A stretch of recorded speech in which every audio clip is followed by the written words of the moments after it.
Okay, I have 6 p.m. and so I'm going to call this meeting to order. And I am going to ask Mr. Bob Steele to come forward and open us in prayer. And then everybody, if you would, remain standing and we'll immediately go into the Pledge of Allegiance. Let's pray. Gracious Heavenly Father, we know that you guide and lead all of us. We know that you created all of us.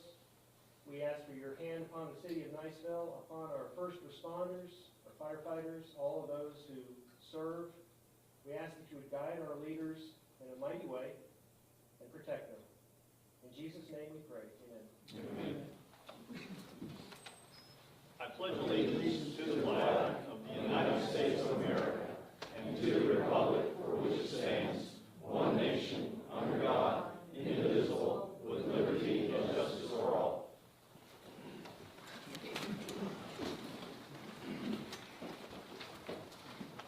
Let the record reflect that Mr. Schatzel, Ms. Alley, Mr. Najumian, and Mr. Donahue are here. With that said, Dan, we move into the agenda, please.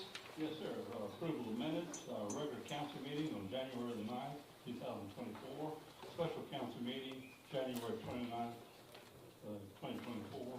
And planning commission meeting, February the 5th, 2024. Do I have a motion to approve? So moved. And do I have a second? I'll second. And a second. Any discussion? Mr. Najumian? Yes. Mr. Schatzel? Yes. Ms. Alley? Yes. And Mr. Donahue? Yes. All right, Dan, let's move down to the public hearings. Yes, sir. I think Mr. Jimmy has got a brief on the youth council. Yeah, I appreciate that, Dan. Mr. Mayor, Council, ladies and gentlemen, it's my honor to report out on behalf of your Youth Advisory Council. And the reason I'm doing it is because they're over at Twin Cities Pavilion right now providing some service to the residents over there. They scheduled a project that they're executing tonight where they crafted a series of Valentine's Day cards, about 20 or 25 cards for handmade. And then they also cooked dinner. And they're serving dinner to the residents over there and lightening their day a little bit with the handmade Valentine's Day cards, which were really quite special.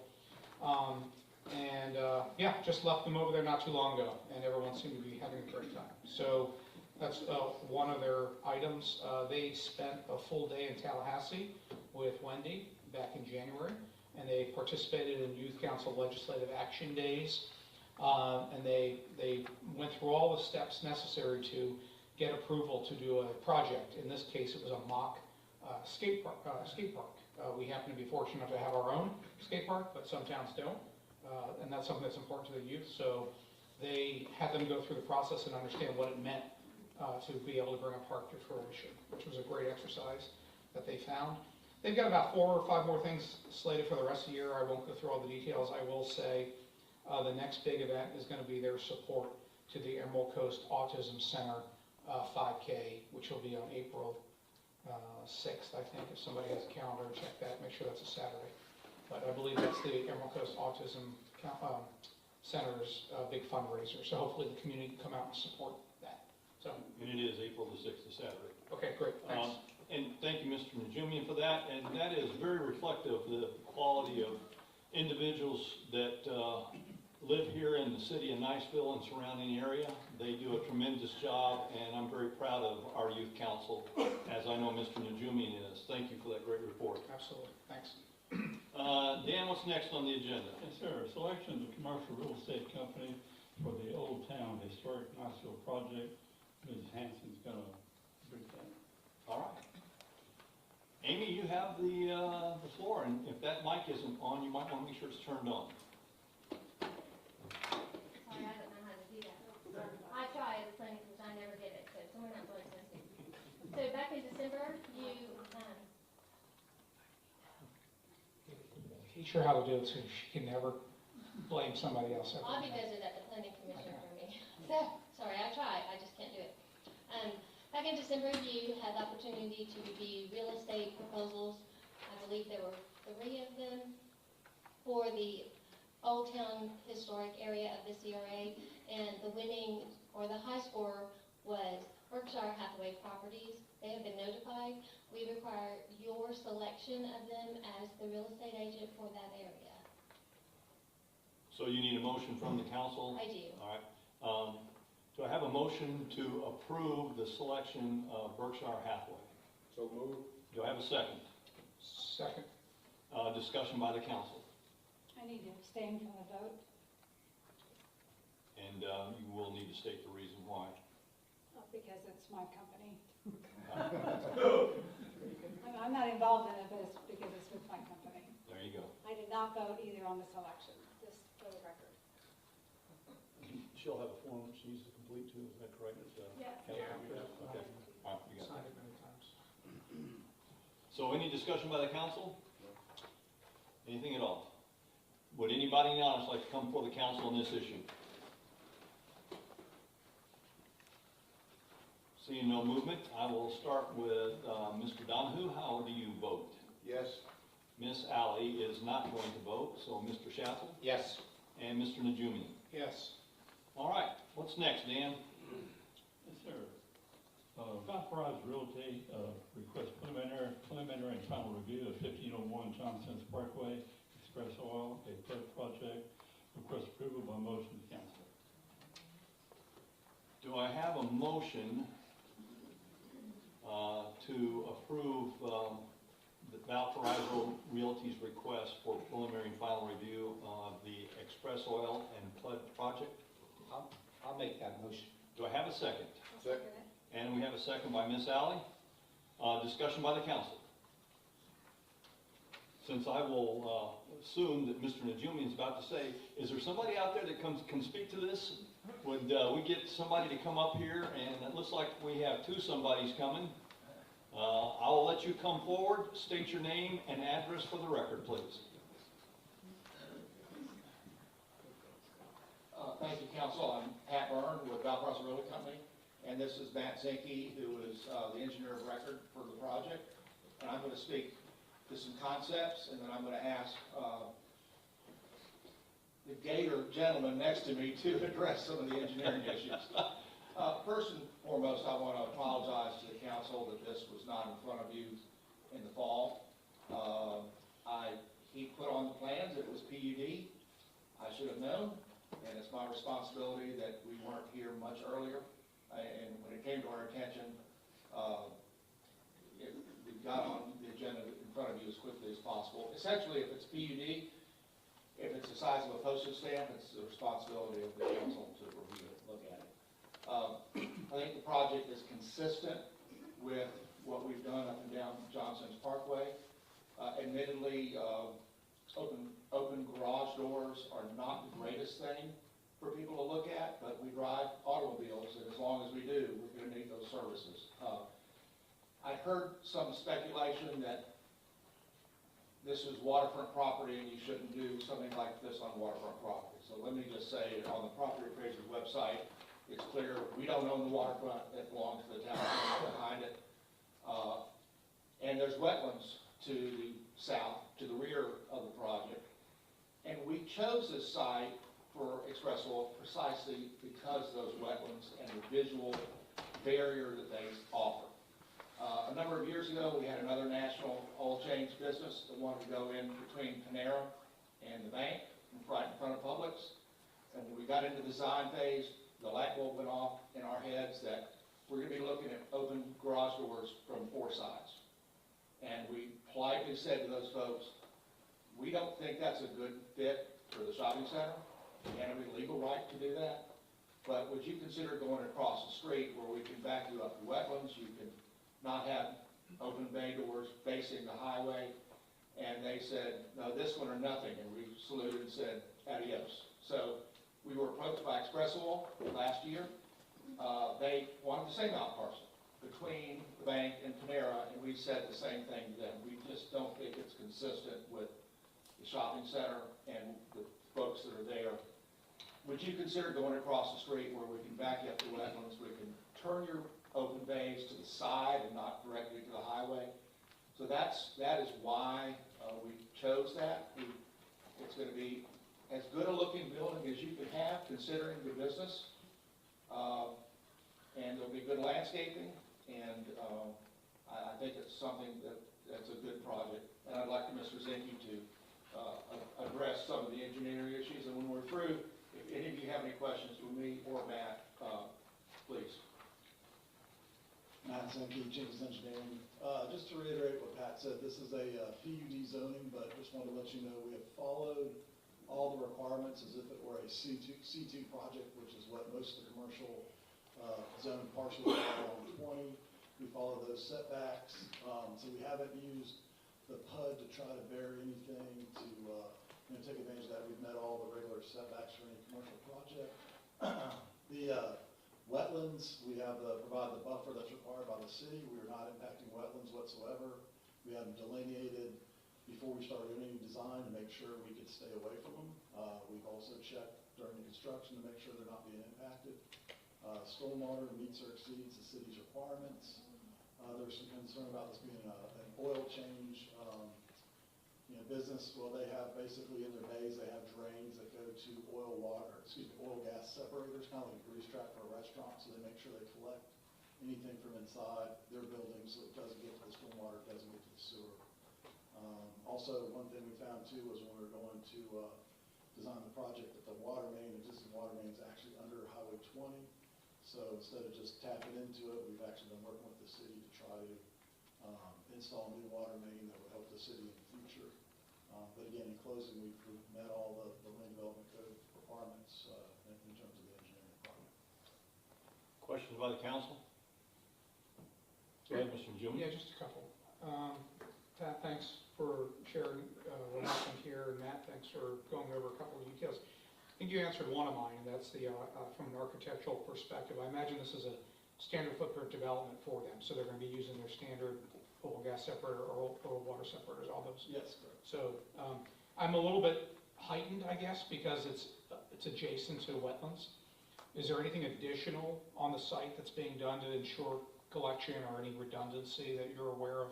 So typically you have 1 inch of treatment in your retention basin. We actually have 2 inches in this case, so it does provide, not that anything should ever get there to begin with. But if it did. Let you know that the stormwater actually exceeds what's required by the city. Okay. Jimmy, if I can just have a follow-on to that, our lease with Express Oil has extremely stringent environmental rules they have to follow. It's more than the average lease because of the nature of the business. Okay.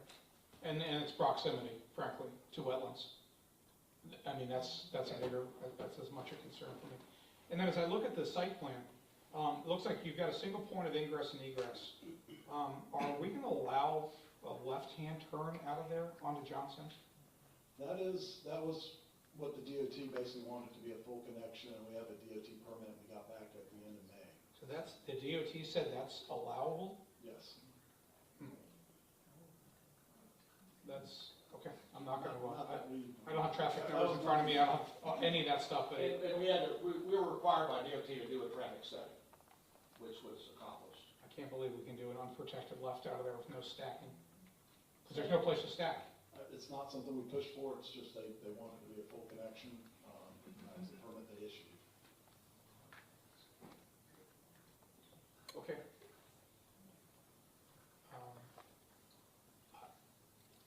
I haven't had a chance to study that. It feels wrong to me. I don't know how that felt to you. I mean, you must have questioned it as well. If you, based on your response. Well, we just applied for the full access connect. We had a pre-application meeting with DOT, and, they said it's gonna be a full access, connection, and so that's what we showed, and there's a left turn lane in, as well, so that's a protected one. Yeah, the left We're turn lane, actually- I can understand that. We're actually- It's a stacking lane. Yeah, it's a turn lane. But coming out of there, there is no place to go. You front right into a left turn lane coming west to east, right? You can turn left onto 20 going west. At a busy time of day, it's not a maneuver I would make. I would go right and then work my way back. But at certain times of day when there's no traffic, you can make that maneuver. Okay. Well, it wouldn't be any different than where like Carriage Hills is right now. They turn left out into 20 and certain times of the day you can't. You gotta go right and come back. Yeah, well, this is opposite the Publix opening as well. I understand. Yeah. Gas stations across from Carriage Hills. Pat, what did you say would happen to the existing water main?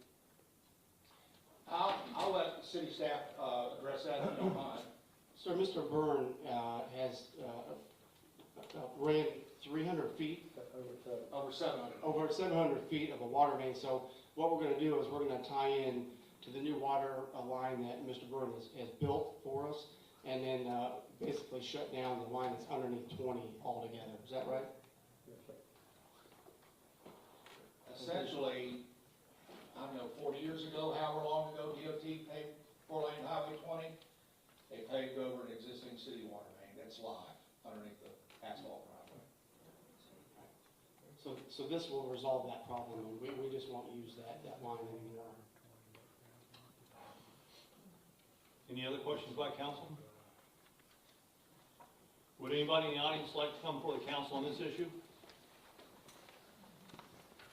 Please come forward, state your name and address for the record.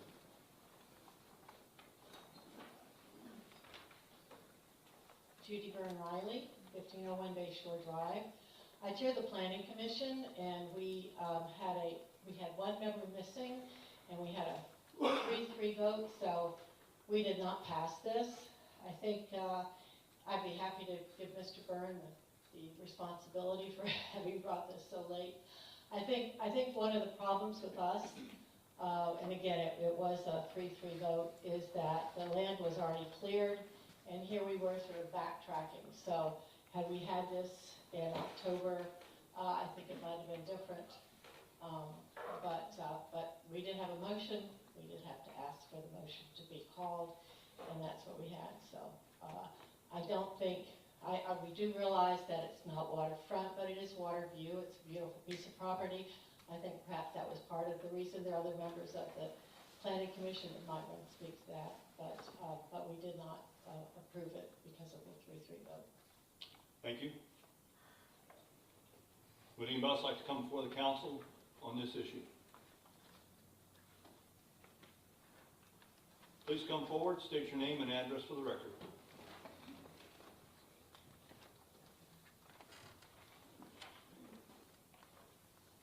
Hi, Christina White, 4466 Woodbridge Road. I apologize, I've never spoken before a council before. I've watched Parks and Recreation, that's about as much knowledge as I have. I do have several questions. When a decision like this is made, like what are the criteria that goes into it? Would be my first question. Council, does anybody want to field that question? So are you asking whether or not it comes before the council before a decision of any kind of business is made or not? Is that kind of the question you're Yes, ma'am. asking? So if the property is already zoned for the business that they want to put on the property, it doesn't come before us. It only comes before us if there's some kind of variance that they're asking for. And in this case, because it was in the PUD, it should have came before us before they cleared the land. So But most instances, if it's zoned for what the property is gonna be, what's gonna go on the property, it does not come before us. Okay, thank you. I hadn't thought about the left-hand turn. That is now a huge concern of mine, being that I have a 15-year-old who's about to be driving. I mean, how many accidents occur in the area at that intersection, in that area? Chief Popwell, do you want to handle that question? Yeah, give me the intersections again, I'll see if I can tell you real quick. Pardon? Can I have the intersections again you're talking about? John Sims and Rocky. Rocky In Bayou that- Drive. in that Bayou stretch. In the Circle K by the Starbucks, between Starbucks and the Publix. That's Redwood that comes up. That's Redwood there, but in between, they're further down, so.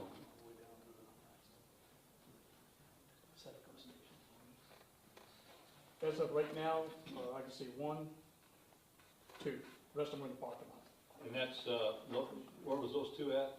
They were on John Sims, And, just coming out of the parking lot. My map's not exactly that accurate, it just shows on John Sims, so that's before the Sefco.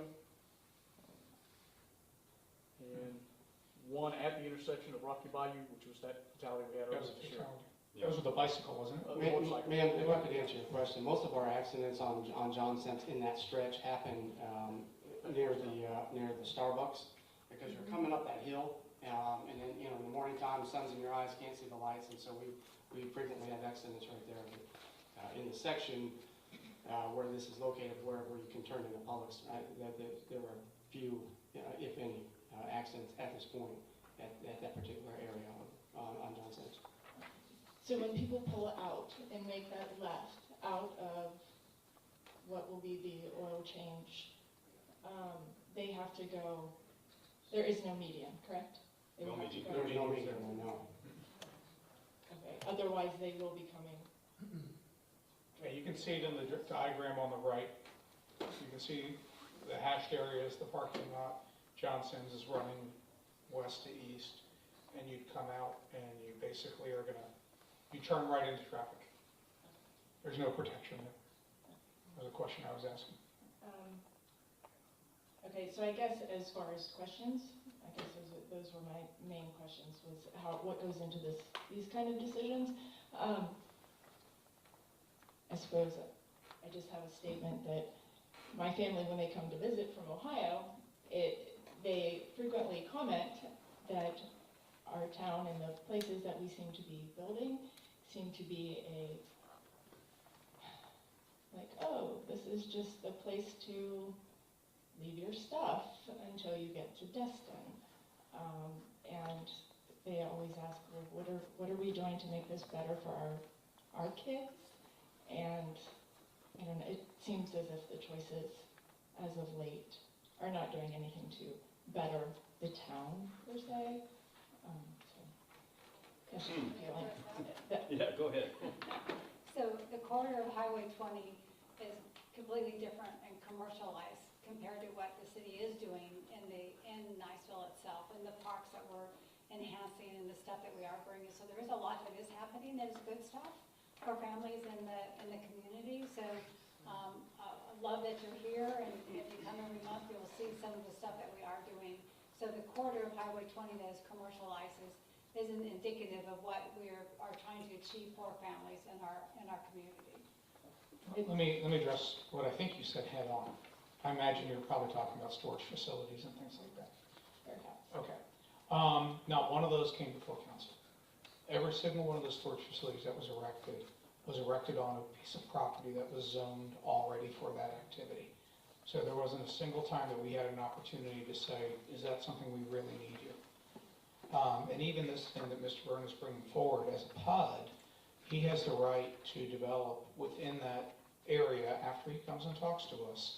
And as long as he adheres to all the rules and regulations, and if you heard Mr. Zinke say, their plan is to develop this to the C2 standard, which has certain setback requirements and certain aesthetics and certain stormwater requirements. There's a bunch that goes with being a C2.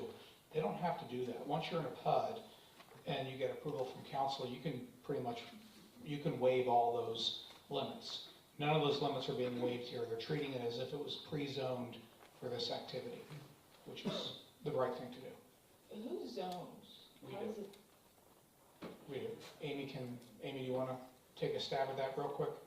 We're going to call this Civics 101. Everyone's going to I get one. apologize. one These are continuing probably all hour very credit. basic questions, but it seems we're with families, we're sitting around the dinner table with other families. I'd rather you answer use the truth and explain to them what's happening and why.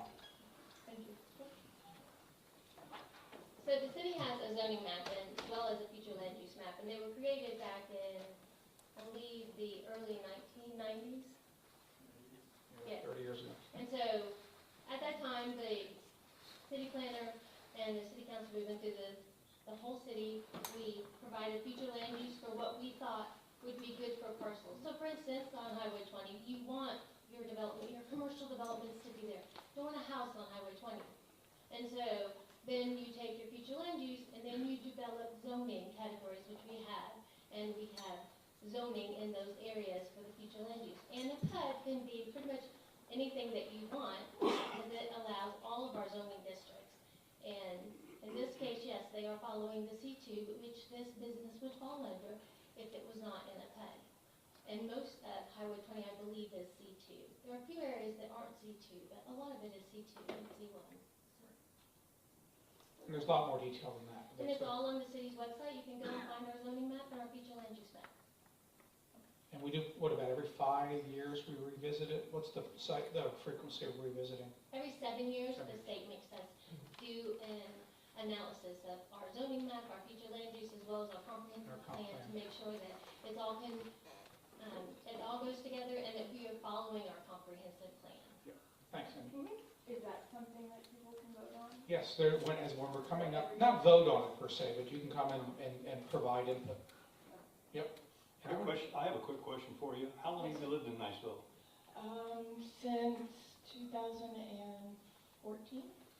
So let me encourage you to become more involved so that you're very proud of your city, and when your family comes down from Ohio and says, this just looks like a drop-off point, you can correct them and show them exactly what Niceville is all about, because this is a great place to live, a great place to work, and a great place to play. Yes, I'm so sorry if I if I came across as meaning otherwise.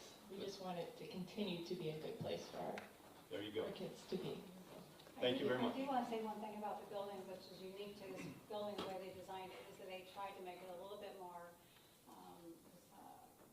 aesthetically pleasing, so that you're not just looking at the bays from 20, they're on the side, so that, to make it look a little bit better. Thank you. Thank you. We're always looking for people for planning commission, so if you want to be part of the solution. Do we have anybody else that'd like to come before the council on this issue? Seeing none, Mr. Najumian, Yes. Mr. Schatzel, Yes. Miss Allen, Yes? Mr. Donovan. Yes. Let's move down to the next item. Valparaiso Realty, request preliminary and final review of Magnolia Shore Woods, Phase 4, a 7-lot addition to Magnolia Woods. Request approval by motion of council. Do I have a motion to approve? So moved. And do I have a second? Second. And a second. Do we have anybody out there in the audience that wants to come forward and speak on this issue, or at least make us a little smarter on it? Please state your name and address for the record. Matt Zinke, Jimmy's Engineering, 73 Avon Parkway, Fort Worth, Florida. Back in front of y'all, trying to make this one brief. It's, as you see before you, it's a 7-lot subdivision. When I was back here in 2016, we did the Magnolia Woods Phase 3 project, which was 29 lots. And at that time, we had a concept for this phase, which was actually going to be 8 lots, because you can see there's a stub out, which connected to it doing a cul-de-sac. But then, after we worked through stormwater and stuff like this for this one, we ended up having to reduce it down to 7 lots. But we're right under 3 lots, less than 3 lots an acre, and we're allowed up to 5 per acre. And we're basically just following the same setbacks and that we did in phase 3, and the lots are actually a little bit bigger in this phase than they are in phase 2. Any questions for Mr. Zinke? Thank you. Appreciate it. Discussion by the council.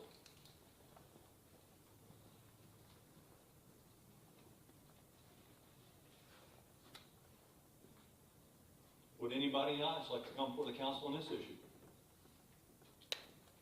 Just a real quick question. Matt, is the stormwater going, is that retention there on the left side of the picture additional, or is that already the current retention that's in use? So we're actually, Yeah, if you just point to it. Yeah. this is the current retention. Right. It goes all the way up. and then- Yeah, it's a wraparound, So right? we're actually having to expand it. Okay. To meet the, So that's additional then, that's not there now. they're basically gonna go in and connect to the existing basin. Okay. Any other questions? All right, Mr. Donahue, Yes. Miss Alley, Yes, Mr. Schatzel, Yes. and Mr. Najumi. Yes. Let's move down to ordinance 240301. This ordinance on first reading, an ordinance annexing to city limits and be zone R1 with the future land use of LDR. Request by Mr. Paul and Stacy Silver, 1697 Vine Avenue. Do I have a motion to approve? so moved. And do I have a second? I'll second. And a second. Open it up for discussion. Do we have anybody on it who wants to come for us and talk to this issue? Please come forward, state your name and address for the record. My name is Paul Schober, 1697 Vine Avenue. Just looking forward to annexing my home into the city, participating in local government in any way possible. Thank you. Thank you. Any questions for me? Anybody have any questions for Mr. Schober? We're looking at the waterfront property, right? Correct. Okay. And it shows there was, is it showing there was 2 parcels on this parcel map? Should only be one. We have a private drive that's shared with the 3 lots back there. That might be what you're seeing, I'm not sure. Okay.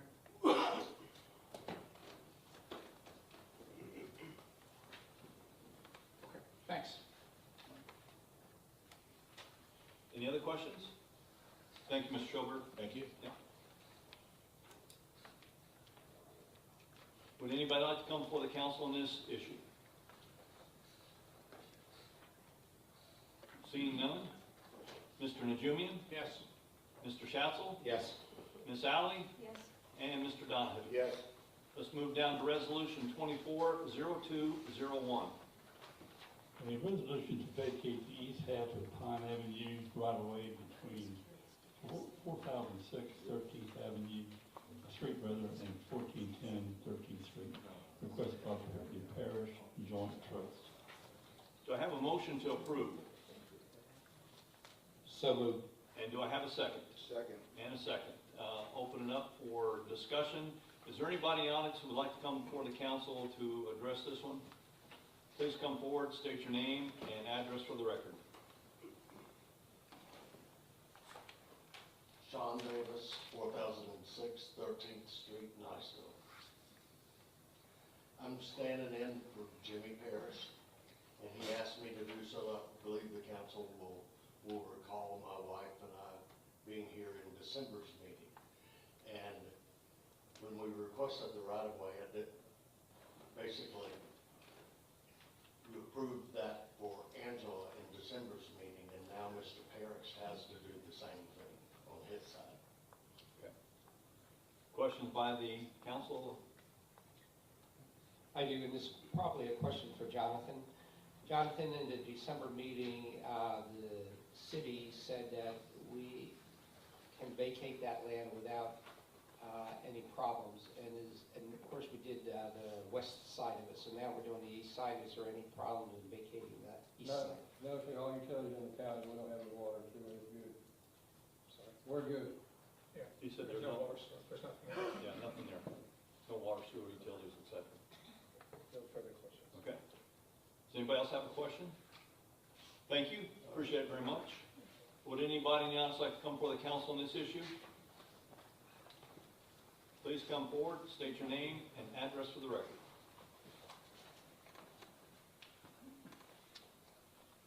Doug Tolbert, 709 Mullet Creek Road, Niceville. An opportunity to explain to the council why the planning commission unanimously voted down this proposal. Typically, you'll have a landowner on each side of the road, and half of it goes to the landowner on each side. Uniquely, to Jimmy Parish Construction kept 10 feet of property adjacent to this strip of land, to this vacant right-of-way, and sold the house next to it while keeping 10 feet. So now this property, as you see, does not go to the house next to it, it goes to Jimmy Parish's 10 feet of property next to it. The property appraiser's website is incorrect in its display if you happen to have looked at that ahead of time, as explained by the city. The fear is that 10 feet plus the half of the right-of-way is not buildable property yet.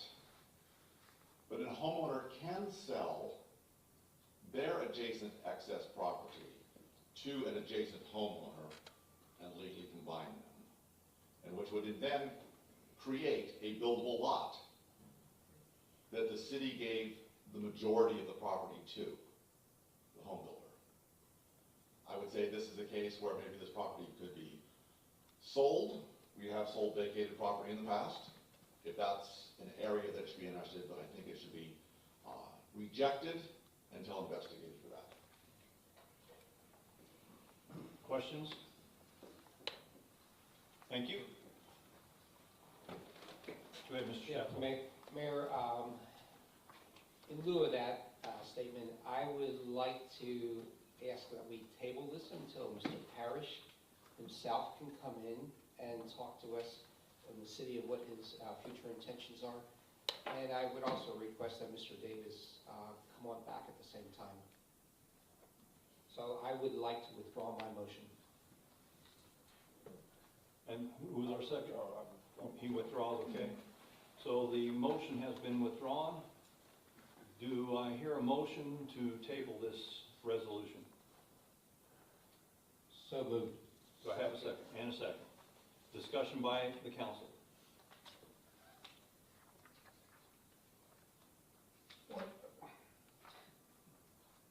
The planning commission's recommendations are to reject it, not table it, and essentially force additional research of the topic. If we simply table it, it doesn't have to go back through planning yet, it comes right back to us.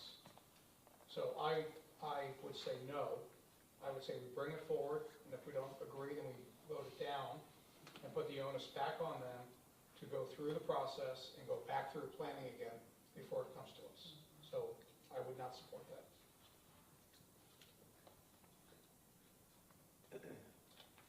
Okay, since I made the initial motion and I withdrew it, I made the motion again to table it. I will withdraw that, and I think Councilman Najarian has pretty good logic in what he is saying, so I would make a motion that we table this so that it goes back to the planning commission for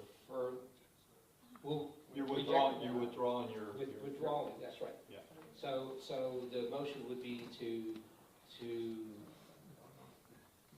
table it, and with the intent of it going back to the planning commission. Council, I don't think that's correct, is it? Well, it's, we can do that if you want to waive the fees like we've done in the past. I think tabling it would be the better solution. Tabling and not rejecting? Yeah, the problem is we've already granted the property owners on the other side half of the vacation right of way. So now we got a situation where we're denied, and I see the distinction because of the 10 feet versus the homeowner. But it's still another adjacent property owner asking for the same thing as we've already given. So just for the council's information. So I think tabling it would be a better route instead of withdrawing it, because then they're going to have to pay more fees and we're going to have to advertise again. So my recommendation would be to table it. I don't think there's that much difference in tabling and further investigating and get more information to have Mr. Davis, Ms. Davis, and Mr. Parrish here. As long as it can run through planning commission before it comes back to us, so we can get their read on it. Okay. That's the intent, that's all I'm trying to get at. Well, why would we do that? We're just asking for Mr. Parrish and to come and explain. Because they're a first level of defense on all these matters. Well, And they, voted it down. for good reason. And now they're gonna go back and do additional research and see if we can find a resolution. But as presented, and as Planning Commission educated us, I would vote that down, as is, as presented. Well, if we table it, there wouldn't be a reason to go back through the planning commission, so we would have to deny it and allow them the right to run it back through the planning commission. Which is what I was trying to. In the past, we have waived the fees and just putting it back on the agenda, and advertise it for the next meeting. It's already been advertised, and it'll be advertised by the planning commission again. So in the past, on numerous occasions, we've allowed a denial, people to come back, give more information to the planning commission, and we waive the cost to do that, but we don't have to. So let me sum this up. So right now, what we have is a motion and a second to table. Based on some of the stuff that the council has stated and what Mr. Najumian stated, it might be, again, I'm trying to read between lines, it might be better to do one of two things, or both. And one is to withdraw the table motion, bring it back for a motion for approval, and either we vote it down or we vote it in. And if we vote it down, then we have the choice of waiving any fees they might have to pay when they go back to the planning commission. Have I got that right? Yes. Okay. So my question to the folks who made the motion and the second to basically table this, do you withdraw your motions? I'll withdraw my motion. I would go second. Okay, do I have a motion to approve Resolution 240201? So moved. We have a motion to approve, do we have a second?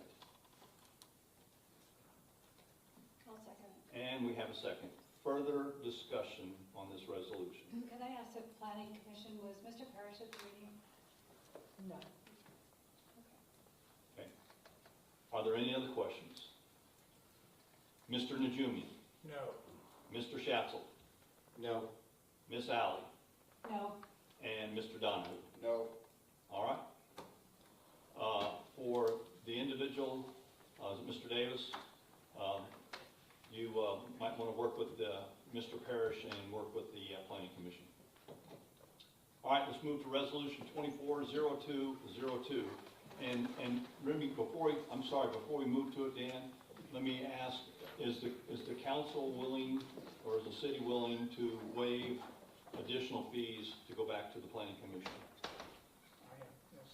Okay, let me have a vote on that. Mr. Najumian? Yes. Mr. Schatzel? Yes. Ms. Alley? Yes. And Mr. Donahue? Yes. Okay, so we will waive those fees. All right, And that was in form of a motion and a second. that is, Say for the record. that's correct. That was in the form of a motion and a second. Mr. Najumian making the motion, and Ms. Alley, that's right, the second? Yeah, okay. All right, now let's move to Resolution 240202. A resolution granting a special exception to Land Development Code, Section 7.0709C, to allow for an 8-foot between house and shed and a 2-foot rear setback as opposed to the required 10 feet and 5 feet. Requested by John Eric Gibson, 111 Poplar Place. Do I have a motion to approve? So moved. And do I have a second? Second. And a second. Do we have somebody in the audience that would come forward and address this particular resolution? Please come forward and state your name and address for the record.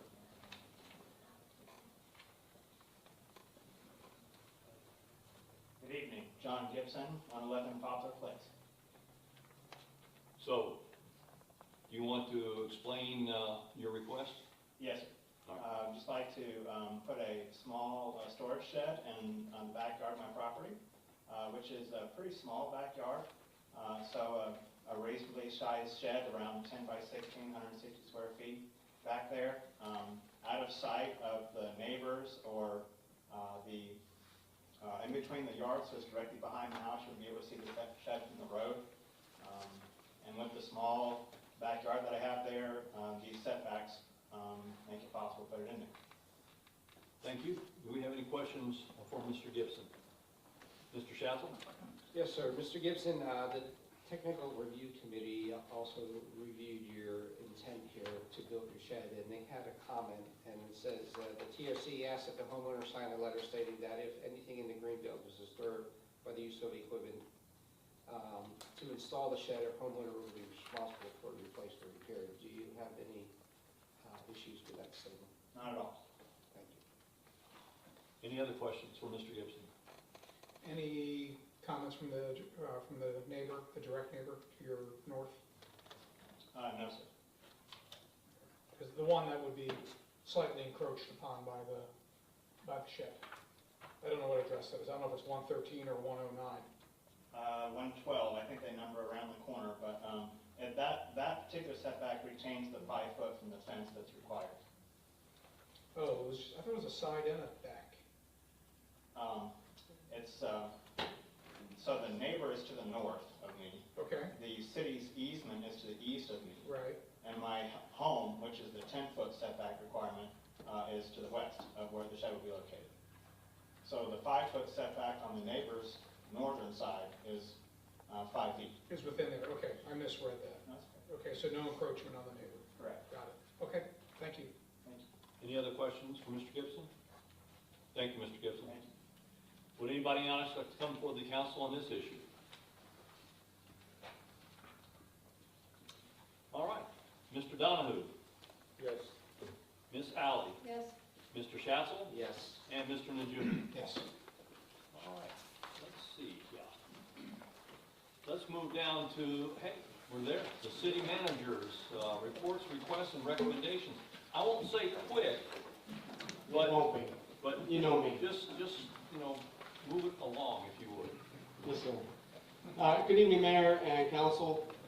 So I'm going to give you a couple quick highlights, and I'm going to pass it on to my leaders. So I had the County Commission had a special meeting today to talk about the parcel of property around the Mullet Festival site, between the Mullet Festival site and the college, where they are tentatively planning to try and build some affordable housing in that particular area. It's about 207 acres between college and the 293, right there along 85. And it wraps around the Mullet Festival site. So the Air Force and our federal legislators asked for some guidance from the county commissioners to determine whether or not they were even interested in this project. They just needed a yay or a nay. There was no commitments involved. So the county commission had a special commission meeting this afternoon, which I attended and spoke at. I'm pleased to inform you that they voted unanimously to pass a letter back to the legislature and back to the Air Force that they are interested in this project. Now, there's a lot of uncertainties and a lot of ifs with this project right now, but that's further down the road. And so they are going to pass a letter back to the Air Force, and ultimately it'll get out to DC. Because what is the goal is Congressman Gates is pushing legislation to be added to the upcoming NDAA, which will allow the county to purchase in fee simple that piece of property. And so that's the goal, so that in lieu of getting a lease, an enhanced use lease to put rental properties on the property, it will actually be, owners will be able to purchase that property, purchase the home, and live there indefinitely. So that's the goal. This is going to be a multi-year project for sure, if it ever comes to fruition. But that's the reason for the request. It's because it's Congressman Gates asked for it. On a side note, after that meeting, one of Congressman Gates' directors of staff or aides happened to be in the room, and they said, "Hey, while you're drafting up legislation, can you throw in the 45 acres of the Mullet Festival site in Twin Oaks so that we don't have to go back every 30 years for a new lease?" They said, "Whew, I don't know. Let me ask." So that might be a topic of conversation. If it's added into the proposed property for the county, I will come back to you and say, hey, we need to buy 45 or 50 acres from the county, and then it's ours forever. But again, whether or not that happens is unknown at this point in time, and if it does happen, it's a long ways off. And if it does happen, it's going to be very expensive because the federal government's going to want value for their property. So just wanted to update you on that. The orphan property conversation that I mentioned to you previously, it's ongoing. The county and I and all the municipalities are working on the strategic plan for this orphan property. So much more to come on that. Please don't forget this is Form 6 season, so I hope you're all still working on those. Special meeting on Monday the 19th at 6 p.m. right here to discuss and interview our council member candidates. Reclaim Water Project line is moving along. So the last remaining piece, Eglin's ready to go to give us the easement. The one outstanding piece that we're missing is the letter of no objection from the Mid-Bay Bridge Authority. And they are working on that. I anticipate having that probably either this week or next.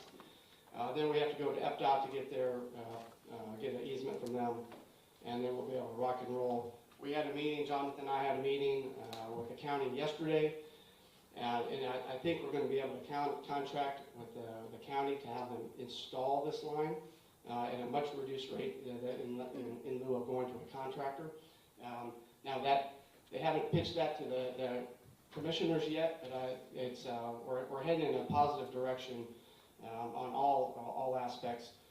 To include the appropriation I made a request for, the $3 million appropriation request. I was informed last week that it's at least being considered by the Senate, so I'm cautiously optimistic, but that project is moving along. We had a Boston Mud Sale recently to raise money for the 4th of July fireworks and raised just over $6,000 from that, so thank you to the community who came out and participated in that to support the fireworks show. And I would personally like to thank Tim McCool and Third Planet for a phenomenal event, bonfire event on Friday night, where we raised over $12,000. So, Mr. McCool, thank you for your support for the fireworks and for the community. I really, really appreciate it. Yay.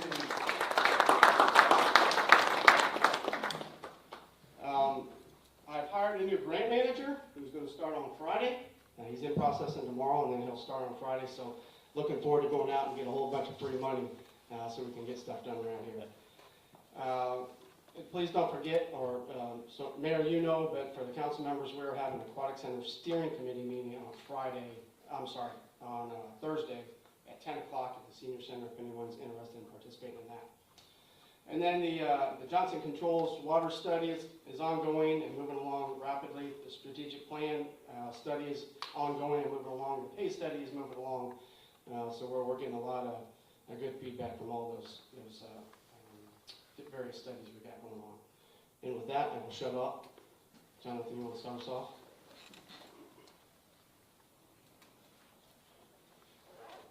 Good evening, Mayor, Council, Mr. Dyke. The rehab work at lift station 56 is complete. Ernie and his team did a great job. Like I said before, saved the city $40,000 and did a great job on that project. It's complete. So kudos to the sewer department.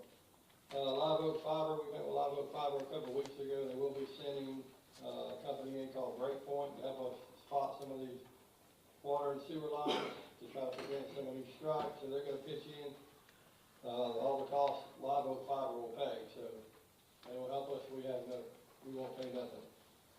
Suez, our water tank companies in town, doing maintenance on our water tanks. They finished up tank 3 and 4. They're working on well 5 up here at the complex now. We had 73 water calls, 42 sewer calls, 6 water taps, 12 sewer taps, 333 line spots, changed out 76 meters, and completed 448 work orders. The stormwater issue at St. Andrews and Valparaiso Boulevard is complete. All but the cut across the road, we're going to let that settle a little while, let traffic hit it, and then we'll pave it back. Emerald Grove Striping will be in town Monday to finish up the Meggs Park area. They've already done some of it. It's looking really good over there, so they'll finish up next week. We're waiting on price quote for lining the storm drain pipe, the rotten metal pipe on Pine Court off of Palm Boulevard. The Streets Department is asphalting cuts around the city this week. We have also been replacing speed bumps on various paving projects we have completed. Everything's done, the speed bumps for Meigs Park area should be in at the end of this week, so we can get them put in. So, tentatively, we're gonna be tearing down the old bar on Minger Street on February 26th until 3 hours ago in front of Meigs Park, where we're gonna put in the new decorative wall. We had a 24-inch metal storm drain pipe leaking. So we have a sinkhole there, so we're gonna replace 160 foot of metal pipe, add in plastic pipe, and then we can install the wall. So it looks like we're gonna, tentatively, I'll let y'all know, but it looks like we're probably gonna move tearing the bar down to March the 4th. We're working with our engineers, we're about finished with the design on Hill Lane. We're designing the roadway in that narrow 2-lane Caroline Street. So we're working with Jenkins Engineering and Polly on that project, so that should be wrapping up for that design, which is in the budget, and we'll be moving over to Hart Street. Lark Boulevard, they finished pouring the sidewalk this morning, so all but cleanup and paving a road cut, that project will be complete. 285, the final acceptance date is February the 17th, which is Saturday, so they're paving main line tonight, and hopefully the turnouts, hopefully that'll be wrapped up by Saturday, but tentatively right now, the final acceptance date is the 17th. The walkable Niceville sign. So I know Miss Allie will be happy. We got our first sign put up today at the corner of Cedar and 27th Street. Great folks put in 9 out of the 16 foundations, so they're working on them and it's turning out well. So finally we're headed in the right direction. I know she's happy about that. Me and Mr. Dykes have been kicking around a little bit of renovation at Lions Park. So hopefully we'll get together, team up, and have something to you for this next budget cycle to renovate Lions Park. DOT has added a turn lane sign at the overpass of the high school finally. So hopefully that'll work out for all our citizens. Maybe they'll figure out which way to go. They go fast to get into that lane. Just an update on 805 Cedar Avenue, if any of y'all see that development. We did stop that development until they provided me a drainage set of plans. Matt Zinke drove them up. So there will be some pipe lay that can't just cover the ditch up and put in driveways. So we put that on hold until we got a set of plans on some new drainage. Twin Oaks soccer field is complete. I know Jim and his team are working hard to get the lower end opened up for Little League. There were some minor things they had to come and fix, but for the most part, that is complete. The lights on Highway 20 going eastbound have been fixed. There's one more light coming westbound over the bridge at Edgewater Drive we still have to fix. That's for the citizen that had an inquiry about it 2 or 3 months ago. We were waiting on FPL, but they have fixed the lights eastbound. We're just waiting on one light to be fixed coming back westbound over the bridge. Thank you.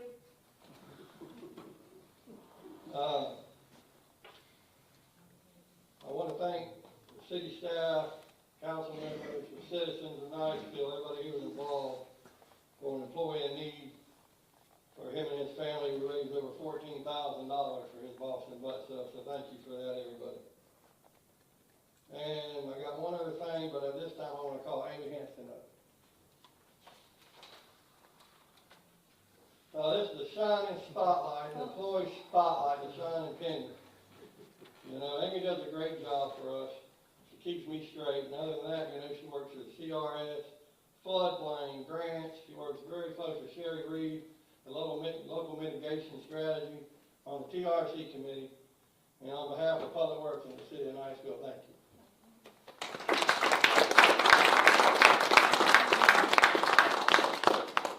One other thing I had, that Mr. Dykes probably needs a motion and approval here in a little while, is we finally got our interlocal agreement back from Okaloosa County on the drainage project at 1754 Thomas Street I was telling you guys about a while back.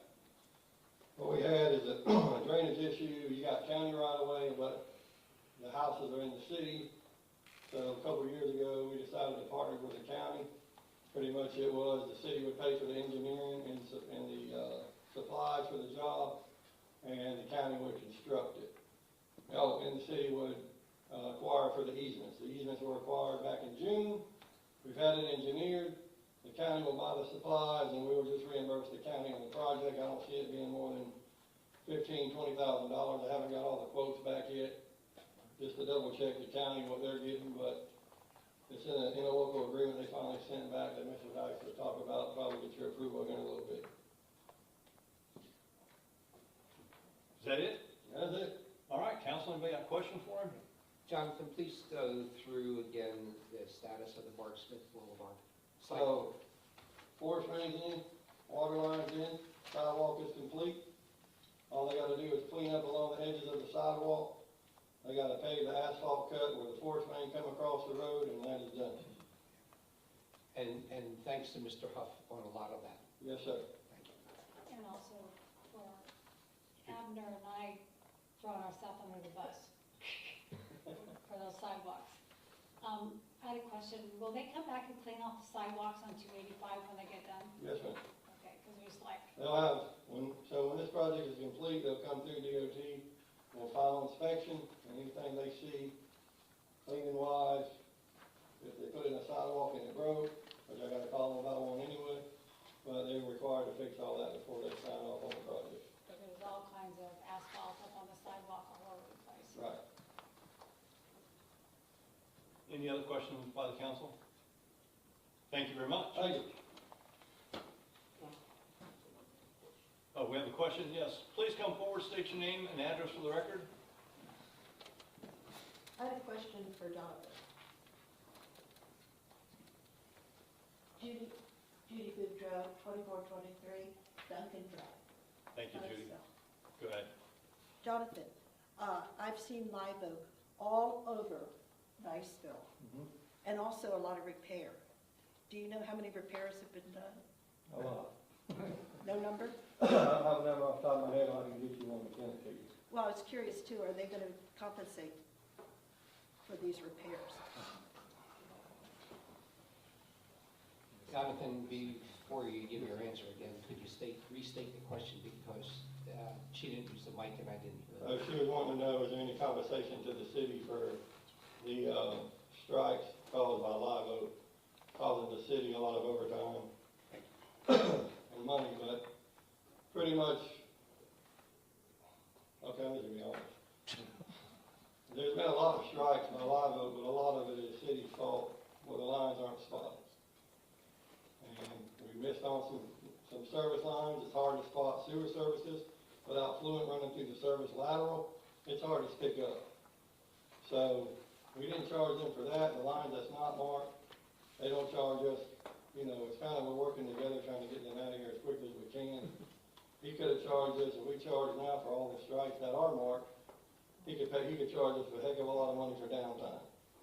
So he does other things, whether it's if we fix a strike, he'll bring us dirt, backfill the hole. So we're all kind of working together, trying to get them out of town as quickly as possible. So it's kind of 50-50. He never charges for downtime, for his downtime on the unmarked strikes, and we didn't charge him for the strikes that were marked. But it has gotten better. I think they've only had, one strike, Ernie, in 2 weeks on water, and I will tell you, I think they fixed about 42 sewers since last Monday, but sewers are hard to spot. So without fluent going through them, you can't really pick it up with our radar. And council, the other thing I would note is we've directed that they change the way they engineer and construct this stuff that is atypical and more costly, and they've been more than willing to do it to try and avoid as many strikes as possible. Thank you. Appreciate it. Thank you. And Judy, you heard that answer? I did. All right. Wasn't happy, but I heard it. All right. What's next? All right, Chief Mayville, please. Need council, bring you up to date with the National Fire Department. The month of January, fire department responded to 153 calls, and 2 of those were overdose calls. CPR training was conducted with the library employees, 19 of those employees. Mr. Webster conducted a CPR class for them. We hope to make our rounds throughout the city over the period of the year to get everybody CPR certified, and we're renewing the revisiting the AEDs. We couldn't find out they had a end of life to them, so we met with Mr. Deitch to see if we could kind of get that up to date, and so we'll be putting a program in place to put those AEDs back up, get them up and running. We had 2 firefighters go to Fort Myers, pick up the tower. Tower's back. It's been about $30-something thousand to repair all the things to get it back up and running. Chief Webster interviewed for the new hire, 1 guy, so we're still down about 4. We had Nikki attend our safety meeting as our secretary. She's doing a monthly safety meeting. And we had our fire inspector, 42 fire inspections throughout the city, and then several revisits on fire inspections. That's something that we'll bring to your attention at a later date, so probably some impact fees to revisit. And Mr. Deitch will probably enlighten the council on that at a later time.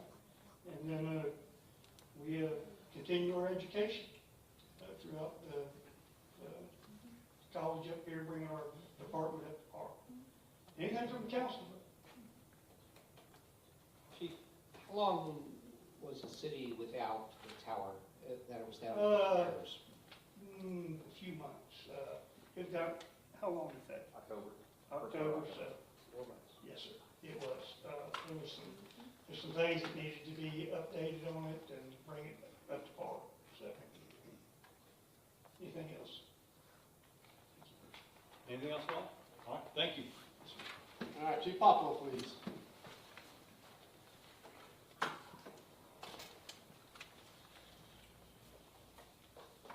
Council, boss, ladies and gentlemen. During the month of January, the Niceville Police Department responded to 3,028 calls for police assistance, with a total of 38 traffic crash reports written involving 77 vehicles and 1 pedestrian. Estimated amount of damage to these vehicles and related property was $253,453. Total of 243 traffic citations were issued, 283 traffic warnings were issued, 9 misdemeanor arrests were made, 9 felony arrests were made, and 1 DUI. The DUI was a warrant that was served from a previous traffic crash. The bicyclist was at 20 and 37th Street. He was going through the crosswalk and an individual failed to yield and he refused EMS treatment. And the crash on Keller Road, driver was passed out, given Narcan, and test positive for fentanyl. And that was pretty much it. Questions? Sure. Chief, I was recently asked by someone who lives in Rocky Bayou Estates, which is right off of Rocky Bayou Drive. And that gets a lot of traffic from the Ruckle Airport down to the traffic circle and then down to Route 20. So what would it take to look at putting either a traffic light at 1 or 2 of those intersections for the housing or speed bumps to slow it down? Speed bumps should be a problem. Traffic lights probably going to be an issue because of the roadway design. But speed bumps is not, that's something we can do internally. But we do send them, we've got patrols out there, we've got traffic units out there. We run radar out there all the time, we write tickets out there. It's just, because the way it's designed now, everybody comes off the bypass road, down Forest, to get back on 20 and vice versa. So at the end of the day, that's pretty much nonstop. I mean, traffic does back up all the way past the roundabout. It does. And it's just... And it's only going to get worse with Deer Moss Street building out further. Yes. Just a question that maybe we should take a look at. Sir, we've been in discussions, Jonathan and I have been talking about that for months now, and we even talked to the county about it a couple weeks ago. And so Rocky Bayou Drive is partly ours and partly the county's. Basically from Forest East is county, and then from Forest down to 20 is ours. Jonathan and I are both of the opinion that we need to 4-lane that stretch. But when we talked to the county about it, they said they do not 4-lane, or they don't change traffic patterns, they don't change roads in anticipation of development, because that's the developer's responsibility, not the city or the county. And so We are exploring our options on that, but we do recognize that the traffic issues that are on that road. With regards to your question about speed bumps, that's a major thoroughfare that I'm not sure speed bumps would be appropriate on, given that our EMS goes down that road frequently. And lights, we can certainly look into that and see what's in the realm of possible. But right now, I do recognize that the traffic challenges on that road, and like you said, it's only going to get worse with time. I have a couple questions. On Forest, what is the actual speed limit for the whole road? 40 until you make the left onto College, then it goes up. Oh, ours is 45, theirs is 40. So on College it's 40, ours is 45. Yeah, Forest is a county road. So Forest is 45, Yes, ma'am. because is there a speed limit sign out there? Yes. There is. Just past the intersection. And that question's been brought up because it seems like it's exactly backwards. You'd think that because there's more feeder roads it'd be slower, but it's not. I know Rocky Bayou Road is very low. What is it? 25. 25. 25. The other question is, could you please brief us on the homicide? Yes, ma'am. I can give you guys a little bit. As y'all know, about 8 o'clock Friday night, we received a report of a possible gunshot victim in the parking lot of CVS parking lot. Our officers responded. It turned out to be not a gunshot. It was a stabbing wound. Our officers gave first aid, and actually one of our guys pinched off the artery to try to save the victim. Was unsuccessful. Long story short, with a lot of coordination between here, Massachusetts, phone pings, we were able to track down the subject. Took about an hour and a half talking to him. He decided that he would turn himself in. We made arrangements for him to meet, turn himself in. Everything was fine until they went to transport him, and then he got belligerent, at which time he spit on 2 of the officers, spit at them. So he was arrested for battery on a law enforcement officer. That was the initial holding charge. Since then, we've recovered the knife, the backpack, the clothing. We met with the state attorney this afternoon, and it's 5:45 this afternoon. The arrest warrant is going to the judge for second-degree murder. And can you share what happened? I mean, did they get in a fight? It was my understanding they did not know each other. They did not know each other. It was a disturbance between 2 unknown individuals that escalated out of hand, and that's all I can say. It escalated out of hand. So he was not robbing the liquor? No, ma'am. Okay. Oh, no, That's no, ma'am. one of the rumors. Yeah, no, there was no robbery, no drugs, no nothing. It was just a conflict between 2 gentlemen. Thank you. Any other questions for the chief? Thank you, chief. All right, council, I had a couple of things that I am requesting motions and approval on.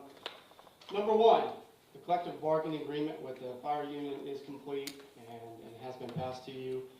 We spent multiple months meeting at least once a week for multiple months to nug through this thing. It was professional and disciplined and the entire time. We had spirited discussions about a lot of things, to include the color of sweatshirts.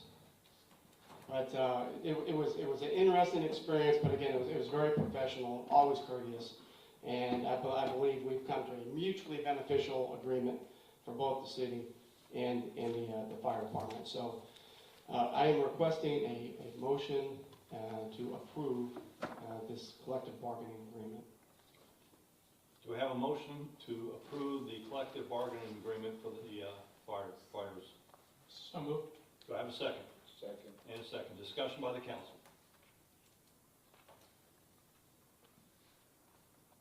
Does anybody in the audience want to come before the council on this issue? Seeing none, Mr. Donahue. Yes. Ms. Alley. Can I ask one question? I'm Yes. sorry. How long is the agreement for? Is it 1 year? 3 years, ma'am. Okay. Yes. Mr. Schatzel? Yes. And Mr. Najumian. Yes. Number 2, Jonathan mentioned it, the interlocal agreement between us and the county for the Thomas Street stormwater project. As he mentioned, all of our requirements under that agreement are already complete, other than reimbursing the county for the funds The council did budget that, the funds for this project in the fiscal year '24 budget, and so I am requesting a motion to approve the signing of that interlocal agreement. Do I have a motion to approve the interlocal agreement between the county for the Thomas Street drainage and the city of Niceville? So moved. And do I have a second? Second. And a second by Ms. Alley. Discussion by the council. Would anybody in the audience like to come before the council on this? Seeing none. Mr. Najumian? Yes. Mr. Shatsky? Yes. Ms. Alley? Yes. And Mr. Donahue? Yes. Council number 3, the contract with Ultimate for the school zone speed cameras. We talked to a couple different companies, and this is the company I'm recommending we contract with for the installation of speed cameras in our school zones, in 4 school zones. I provided you during the time of when we were going through the ordinance process, the study that's associated with this company. The proposed contract went back and forth between the company and I multiple times over the last couple of weeks, and I think we've got it to the where it's appropriate and beneficial to the city to enter into this contract. So again, I'm asking for a motion for approval of this contract. Do I have a motion to approve the contract with Ultimate for speed zone cameras? So moved. And do I have a second? Second. And Ms. Alley's a second. Discussion by the council? Go ahead. Mr. Dykes, it's been a while since this contract has been brought up initially. Can you refresh our memory on, do they give feedback to the city on their numbers every month, or is it a quarter or yearly? It can be weekly if we want it. The numbers will be as frequently as we want. So they have all the reporting requirements, and like I said, I plan on making reports to the council at least once a month during the council meeting, specifically on the reduction of speeders in our school zones. Thank you. Are there any other questions by council? Yeah, Yes, go ahead, Mr. a Chairman. couple really quick ones. Unless I missed it, I believe, remind me of the term. Is this an initial 5-year term? It's a 5-year term. 5-year term, Yes, sir. okay. So once With we, an option for 2 3-year extensions. okay, so once we contract with them, we're in bed with them for the next 5 years, barring a failure of services or? Well, there's a paragraph in there for termination for convenience. Yeah, I saw a TC in there, but that's So it. Okay. we can exit this contract at any time. Okay. And with no financial obligations. Okay, and if I'm understanding Schedule A properly, the cost for the system is going to be the number of systems times the monthly rental for systems. Correct. That's it. It's $28,000 a month, and again, we don't pay for that. Right. It comes out of the It comes out of the citations. tickets that are citations that are Right. issued. That goes into like a lockbox as I'm reading this thing. Correct. They take out what they need to cover their expenses, and then the balance remains with the city. Yes, Well, yes and no. There's something kept in the event they need more in future months or whatever, but at some point there's a draw. So they're going to take out their portion, but they were also going to take out the portion required by statute to go back to the state. So a percentage of the money is broken up by the state to the Department of Revenue, Florida Department of Law Enforcement, the local school board here, and then the Crossing Guard program here locally in Oklahoma County. I guess I missed where the details of those apportionments were. It's in the statute, sir, and it's what it You gotta is. go to the statute? Yes, sir. And so the problem is that the state has not figured out yet which office is the point of contact, and how that money is going to be distributed. In Florida, for stoplight cameras, what happens is the money is sent to the Department of Revenue, and the Department of Revenue divvies out the money according to the statute. We anticipate the state of Florida is going to do the exact same thing for schools and cameras. And so the intent is that this company will send the appropriate amount of money to the state per week, as required by the statute, and then the state will divvy that money up according to the statute. So I'm gonna go to 19.0701 to read more. Yes, sir. Okay. All right. Any other questions by the council? Would anybody in the audience like to come for the council on this issue? Seeing none. Mr. Donahue? Yes. Ms. Alley? Yes. Mr. Schatzel? Yes. And Mr. Najemian? Yes. And finally, I'm asking for a motion which will allow me to order a new ladder truck. This ladder truck, the company is telling us it's gonna take 3.5 to 4 years, maybe 4.5 years to build. And so this is, the motion I'm requesting is only to order the truck. We will not pay for this truck until delivery. And so, because of the long timeline, our current ladder truck is 10 years old. As Chief Mayville just said, we just dumped $30,000 into it. By the time we get this new truck, that truck's gonna be 14, 15 years old. And so, this is an investment in the future of Niceville, but again, it's a 4-year lead time. And so I'm requesting approval from the council to make the order, but not to pay. And in the intervening years, as I explained, we will budget money in all the intervening years so that we don't have a $2 million debt to pay at the time of delivery.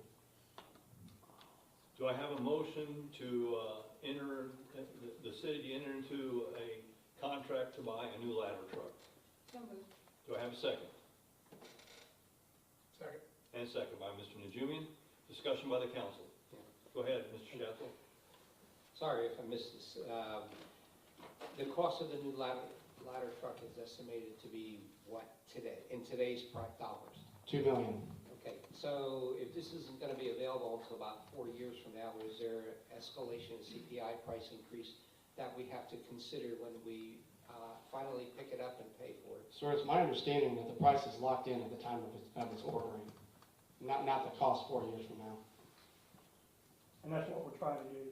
We're trying to get that done now, where we don't wait 4 years.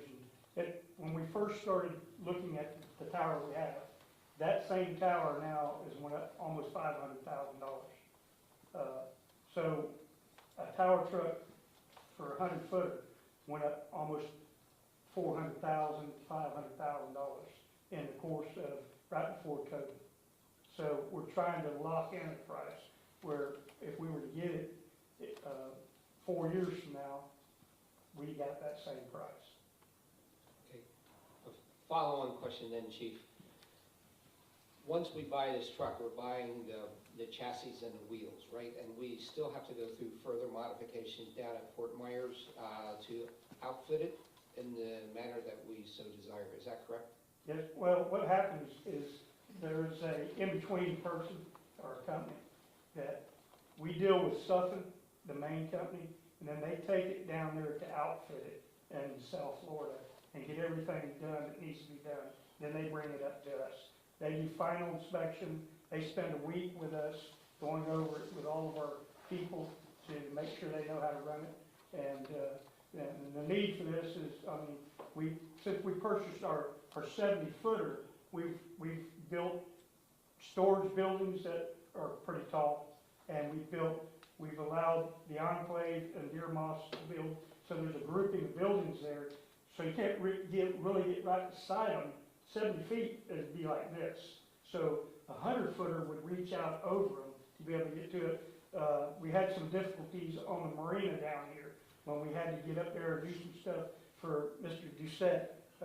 They needed the SCADA system fixed, so it was very unsafe with what we had, because we had to call in a tower from Ocean City because ours only went 70 feet, and there's 8 more feet to get up there if it were straight up like this. But keep in mind, on top of all these buildings, there's HVAC, air conditioner units that have motors in them, and our firefighters have to get up there on top of it to check it, see if it's on fire.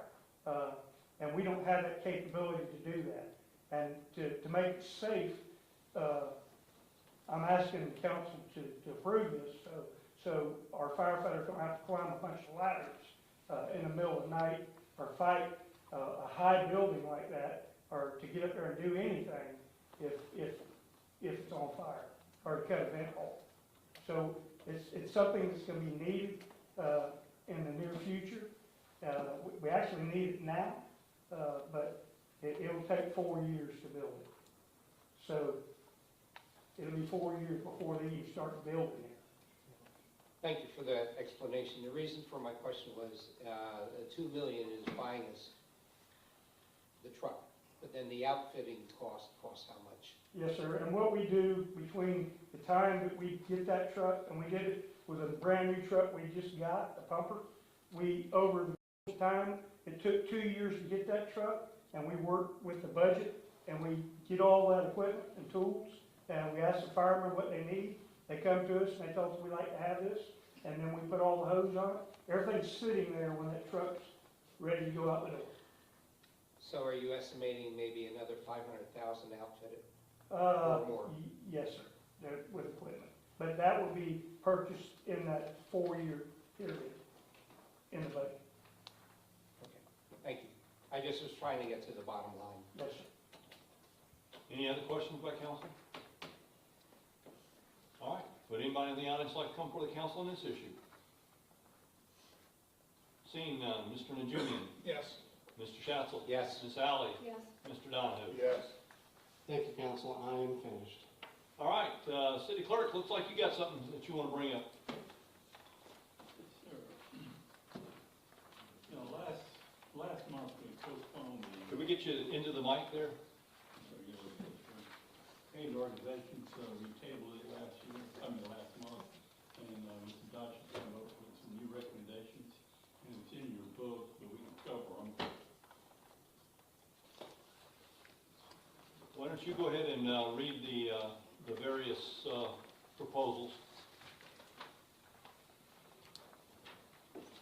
Well, sir, I don't know if that's the most efficient use of time, because there's 4 of them. And if we're gonna read them all one by one, there's, 8 or 10 different. So, I'm not sure everybody in the audience is familiar with some of the figures, but you don't have to read all the specifics, just mention what the proposal does and what the cost is.